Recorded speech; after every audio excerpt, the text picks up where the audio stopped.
So happy 2026. Happy New Year, everyone. I'm Michelle Kelly. Welcome to I Am the Change. Actually, I'm Michelle Simon.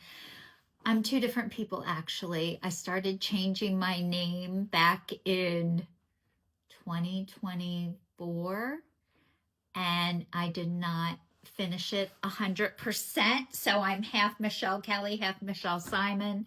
And I started the process, and I wish I could go back to Kelly because it was so much easier. I had no idea how hard it was going to be to go back to a name after all these years, because now I am 54 years old and I own things way more than I thought, house, car, electric, phone, credit cards, the list goes on and on. And when I changed my name when I got married, I really didn't have much, and it was so much easier.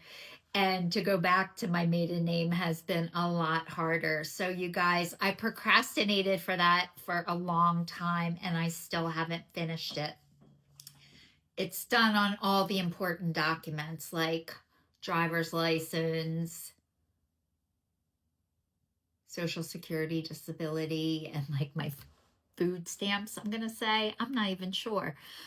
So anyway, you guys, I feel like I should have this powerful message of like my New Year's resolution and how this year's gonna be like so much better than last year and so different, and I should like know what it is, and I don't. I was thinking about it. I broke up with fear, shame, and guilt in 2019.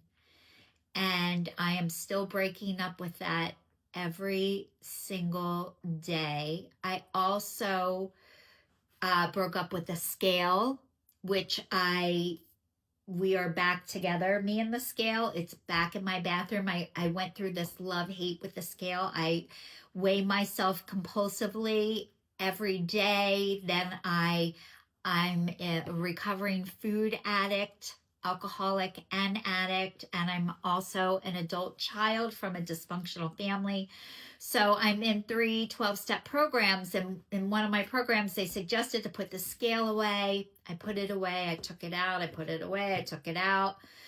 I even put a little picture of Jesus where there's this little girl with this teddy bear and her like holding on for dear life. She doesn't want to give it to Jesus, and here he has this great big, cuter, bigger teddy bear behind his back to give her, like, if you trade this with me, I'll give you this. And I put that in place of the scale so I wouldn't step on Jesus. Now I have the scale and Jesus in the bathroom. So yeah, I still weigh myself obsessively. I also am off of sugar, flour, wheat, caffeine, and now dairy. I still have horrible acne on my chin. I have makeup on it. I still have adult acne. I'm not on dairy, thinking that was the cure of acne. I do all of these things to be well, to be healthy, and I'm still sick. I got the Rona, virus, the flu, the cold. I still have a little bit of a sore throat. It's not bad. A little bit of a cough, but I'm still having headaches and sinus issues.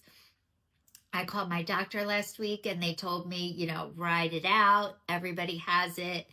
It might take a couple of weeks. That's just what you do. So I drink celery juice. I do all these things correctly, thinking like I can control how I feel. I'm going to be better. I'm going to be amazing.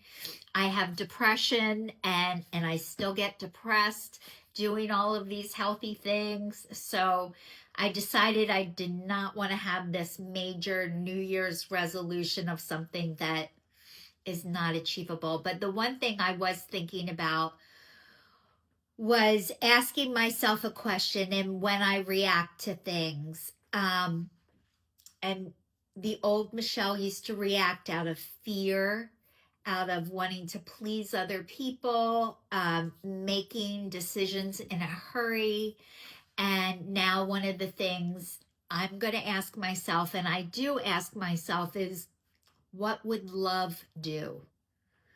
instead of what would Jesus do, instead of what, if you're religious or whatever, but what would love do? And do the kindest, nicest thing for myself and for others, and base my answers on what would love do. And the other thing I heard about the word love is letting others voluntarily evolve.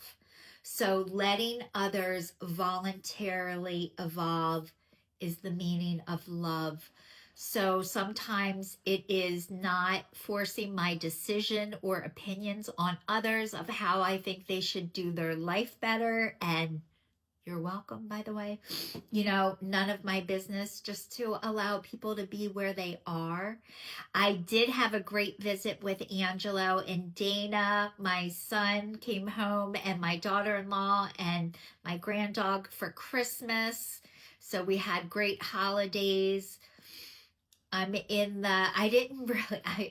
had 3 decorations up, and one of them was my girlfriend made me this fabulous blanket for my 35 years of sobriety, which was not this year, the year before, 2025. So this awesome Christmas blanket. So I had that out. I had this little sign from Buddy the Elf that says, "Does somebody need a hug?" That was my other Christmas sign. And then somebody else got me this cute little Christmas mouse on skis. And honestly, that's all I put out for Christmas this year. So it was nothing to put it away. I haven't been in the mood to decorate for Christmas in years, so I haven't done it. That's just where I am in my life. I don't have little kids coming over for Christmas. I don't have a whole lot of people that I feel like I need to be somebody else or make it look like I have this amazing, fabulous, depress-free life. I am able to be who I am, which is amazing, and not try and impress people or care what they think anymore, because I'm also in the We Don't Care Club, and I was in it way before they started it, by the way, and it is exhausting to be something that you're not or do something that you don't want to do. And I learned it physically takes a toll on me and how not to do that anymore. So anyway, I feel like my video doesn't even make sense today. I just want to say Happy New Year. Last year was the shedding of the old skin. It was the snake, and this year is the horse. So it's supposed to be for healing and for freedom, and like great things are supposed to come in. Like last year was shedding of old things that didn't work and don't work. And this year is supposed to be way better. And I know for me, one of the things I am excited for this year is finally living in my divine purpose, which I'm already doing, by the way. It's spreading light and love wherever I go, creating an income, multiple ways of income, though, not just one way. I think the one way of income anymore doesn't work. We need multiple resources of income. So that's something that I'm working on. So anyway, I'm going to get it together this year. I am definitely in the midst of, getting my plan together. It's taken me a long time to put the plan in place and then to act on it. So that's what I'm going to be doing this year. So thank you so much for watching. Please stay tuned, stay safe, and I will see you all next week.